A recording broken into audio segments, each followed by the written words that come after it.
Hello everyone, my name is Dr. Isha Gambhir and I'm working as an IVF expert at Neelkanth IVF Jaipur branch. आज जो topic है ये इसमें हम discuss करेंगे कि यदि किसी कपल का एक आईवीएफ फेल हो जाए तो फिर वो क्या करें। देखिए, जब भी कोई निसंतान दंपति अपना ट्रीटमेंट कराते हैं तो उनके पास कई ऑप्शन होते हैं ट्रीटमेंट के। कुछ लोग उनको दवाइयाँ खाने के लिए बोलते हैं, कई आईयूआई के लिए बोलते हैं, लेकिन उनको लगता है जो लास्ट स्टेप है जिसमें उनको सफलता मिल ही जाएगी वो होता है आईवीएफ का स्टेप। बट यदि ये आईवीएफ कराने के बाद भी अगर उनका आईवीएफ फर्स्ट आईवीएफ फेल हो जाए तो वो काफ़ी निराश हो जाते हैं, बहुत डिसहार्टन हो जाते हैं और उसके बाद उन्हें लगता है जैसे कि अब वो प्रेग्नेंट हो ही नहीं पाएंगे कभी। उनको पता नहीं होता कि उनका आईवीएफ आखिर क्यों फेल हुआ है। तो आज इसके बारे में मैं आपको डिस्कस करूंगी कि क्यों आईवीएफ फेल होता है और इसमें हम क्या क्या उनको जो ऑप्शन है ट्रीटमेंट के सोल्यूशंस हैं ताकि यह दोबारा ना हो, क्या क्या हम उनको ऑफर कर सकते हैं। देखिए, आईवीएफ होता है इन विट्रो फर्टिलाइजेशन, जिसमें हम महिला के एग्स को बाहर निकालकर बॉडी में से पुरुष के स्पर्म्स को बाहर लेकर इनका जो फर्टिलाइजेशन है वो बाहर लैब में करा के डायरेक्टली भ्रूण को ही यूट्रस में ट्रांसफर करते हैं और महिला को इससे हम प्रेग्नेंट करते हैं। ये होता है आईवीएफ का प्रोसेस। अब इस प्रोसेस की सफलता के लिए जो सबसे 3 मुख्य जो चीज़ चाहिए, जो सबसे इम्पोर्टेंट है वो है एम्ब्रियो, नंबर 1 जो हम बनाते हैं लैब में। नंबर 2 है महिला का एंडोमेट्रियम, यानी कि जो यूट्रस है उसकी जो सबसे इनर मोस्ट लाइनिंग है उसको एंडोमेट्रियम जहाँ पर जाके यह भ्रूण चिपकता है। नंबर 2 वो बहुत इंपॉर्टेंट होता है, उसकी थिकनेस कितनी है, उसकी वैस्कुलैरिटी, उसके आसपास का ब्लड सप्लाई कैसा है, ये सब हम जो आईवीएफ की सफलता है उसको डिटरमाइन करता है। तीसरा होता है इस एंडोमेट्रियम के अराउंड जो यूट्राइन एनवायरनमेंट है, यूट्रस का जो एनवायरनमेंट है और जो महिला उसकी बॉडी का एनवायरनमेंट कैसा है, उस पर डिपेंड करता है कि महिला को जो आईवीएफ है उसको फर्स्ट अटेम्प्ट में सक्सेस मिलेगा कि नहीं। जैसे कि मैंने आपको पहले सबसे पहले बताया था कि एम्ब्रियो एम्ब्रियो की क्वालिटी कैसी है ये डिटरमाइन करेगा, जो एग है और जो स्पर्म है उसकी क्वालिटी कैसी है उस पर डिपेंड करेगा कि एम्ब्रियो की क्वालिटी कैसी होगी। देखिए, स्पर्म की यदि बात की जाए तो हम जो बेसिक मेल्स में टेस्ट कराते हैं वो होता है सीमेन एनालिसिस का टेस्ट, जिसमें हम जो मेल पार्टनर है उसका सीमेन काउंट, स्पर्म काउंट और उसकी मोटिलिटी और मोर्फोलॉजी देखते हैं। यदि हमें लगता है इसमें कोई कमी है तो हम ऐसे कपल्स में, अगर उनका आईवीएफ फेल हो जाता है तो हम उनको ऑप्टिमाइज कर सकते हैं उनका ट्रीटमेंट, और आईवीएफ करने से पहले उनको 2 से 3 महीने तक एंटीऑक्सीडेंट थेरेपी दे सकते हैं, उनको अपना लाइफस्टाइल चेंज करने के लिए बोल सकते हैं।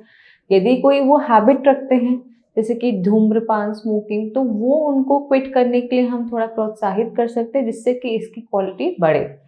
अब बात की जाए महिलाओं की, तो महिला में जो एग क्वालिटी है उसको टेस्ट करने के लिए कोई टेस्ट नहीं होता। वो टेस्ट करने का तरीका यही है कि हम उस एग को बाहर निकालें, एम्ब्रियो बनाएं। अगर वो एम्ब्रियो की क्वालिटी पुअर होती है तो हम एंटिसिपेट कर सकते हैं कि एग की क्वालिटी भी पुअर रही होगी। तो ऐसी महिला में जो सबसे इम्पोर्टेंट डिटर्मिनिंग फैक्टर होता है क्वालिटी का, जो हम चेंज नहीं कर सकते हैं, वो होता है उस महिला का एज।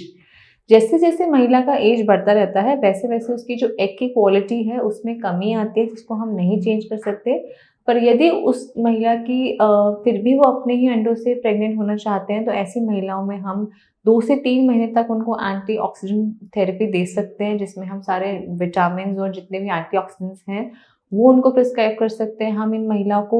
लाइफस्टाइल मॉडिफिकेशन एक्सप्लेन कर सकते हैं, जिसमें अगर उस महिला का सपोज कीजिए वजन बहुत ज़्यादा है या उसको पीसीओडी है तो हम ऐसी चीज़ें उनको दे सकते हैं जिससे कि उनका वजन घट जाए या उनका जो मेटाबॉलिक डिसबैलेंस हो गया बॉडी में वो संतुलित हो जाए। ऐसी चीज़ें हम उनको आईवीएफ करने से पहले उनको सुझाव दे सकते हैं। या अगर दूसरे एक्सट्रीम की बात की जाए, महिला का एग नंबर बहुत ज़्यादा कम है, तो हम आजकल न्यू ट्रीटमेंट्स आ रहे हैं जैसे कि डीएचए थेरेपी या टेस्टोस्टेरोन थेरेपी, ये सब देकर भी उनके एग की क्वालिटी को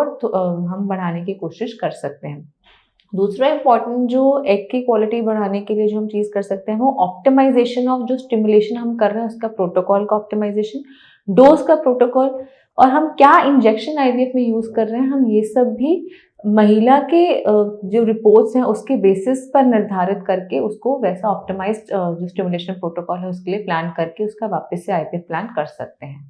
अब मैंने उसके अलावा बात की थी कि एंडोमेट्रियम अगर यदि खराब हो, वे थिन एंडोमेट्रियम हो या फिर एंडोमेट्रियम की वैस्कुलैरिटी ना हो, तब भी जो महिला का आईवीएफ है वो फेल हो सकता है। तो इन केसेस में भी हम, अगर थिन एंडोमेट्रियम रहा हो महिला को, तो हम हाई डोज ईस्ट्रोजन थेरेपी देकर या फिर हम आजकल हिस्ट्रोस्कोपिक पीआरपी करके भी हम उनके एंडोमेट्रियम की वैस्कुलरिटी को बढ़ा सकते हैं, या फिर एक जीसीएसएफ करके एंडोकाइन करके भी इंजेक्शन आजकल हम उनको दे सकते हैं, और इससे हम उनके जो एंडोमेट्रियम की रिसेप्टिविटी है उसको बच्चे को पकड़ने की, भ्रूण को चिपकने की रिसेप्टिविटी को हम बढ़ा सकते हैं।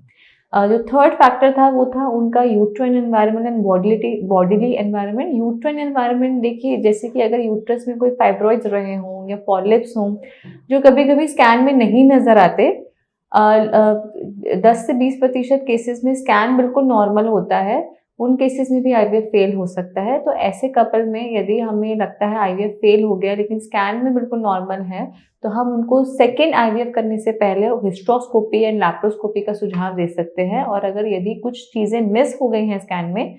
तो हम उनको इस हिस्ट्रोस्कोपी और लैप्रोस्कोपी के द्वारा देख भी सकते हैं, और सेम सीटिंग में इन चीज़ों को हम ठीक करके वापस से उनका embryo transfer and IVF plan कर सकते हैं। इसके अलावा कुछ इम्यूनोलॉजिकल थेरेपी भी हम महिला को ऑफर कर सकते हैं, बट ये सब डिपेंड करेगा, individual to individual case different होता है और हर केस को अलग मेडिसिन की रिक्वायरमेंट होती है, तो हमें इंडिविजुअलाइज प्रोटोकॉल हर कपल और हर महिला के हिसाब से प्लान करना पड़ेगा। बॉडीली एनवायरनमेंट की जहाँ तक बात की जाए तो हम अगर एक महिला का आईवीएफ फेल हो जाता है, वो डिसहार्टन हो जाती है, वो काफ़ी स्ट्रेस में आ जाती हैं,